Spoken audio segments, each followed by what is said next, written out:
Des moments avec Dieu avaient un temps de réflexion pour chaque jour. 9e mars. C'est encore trop petit. Après avoir été accompagnés par l'Église, ils poursuivirent leur route à travers la Phénicie et la Samarie, racontant la conversion des païens. Et ils causèrent une grande joie à tous les frères. Acte 15e, 3. Une mitrailleuse aussi est rythme de ses plans. Un garde surveillait la frontière et avait peur d'être capturé. Traversant la rivière pour fuir son pays de la Corée du Nord. Il recherche d'une terre qu'il y aurait au moins de nourriture pour sa famille. Soudain le garde est parti. Elle traversait la rivière qu'elle est sortie du pays, et il ne savait pas ce qu'elle trouverait de l'autre côte qu'elle était pleine d'idées fautes. Elle pensait que les gens dehors de son pays étaient mauvais, que les chrétiens étaient des espions américains qui voulaient kidnapper des femmes et des enfants. Et qu'elle ne devait donc pas se joindre à eux, son seul dieu était le dirigeant de la dynastie.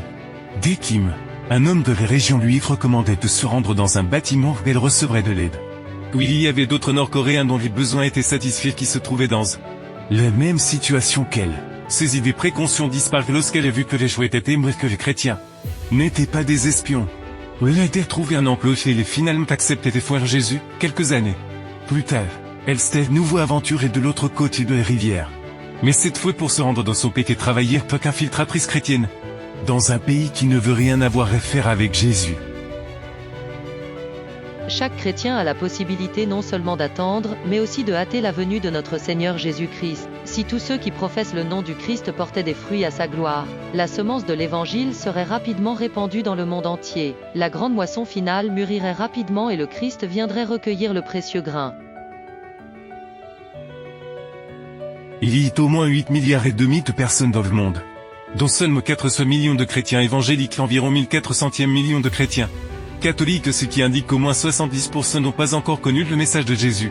Et pire encore, les vérités actuelles pour ce trait beaucoup plus inconnues, combien d'églises ont des missions l'étrange.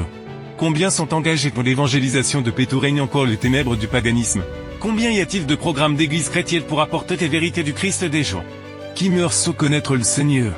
Que dire de ceux qui ont déjà connu les vérités actuelles de la prophétie biblique? Très peu est fait. Donc il y a encore un retard dans les prédications de l'Évangile. En ce moment, notre foi ne doit pas se limiter à un simple assentiment, à une simple adhésion au message du troisième ange. Nous avons besoin de l'huile de la grâce du Christ pour alimenter nos lampes, pour faire briller la lumière de la vie et pour montrer le chemin à ceux qui sont dans les ténèbres.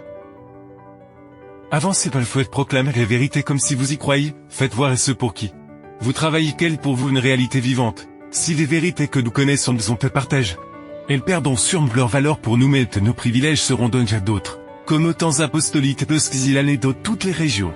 Ils arrosaient les semences de la parole de Dieu qu'il incombe à tous les chrétiens de faire de même. C'est pourquoi je voyais que trop peu était fait pour le Seigneur. Efforçons-nous de présenter les vérités du Christ.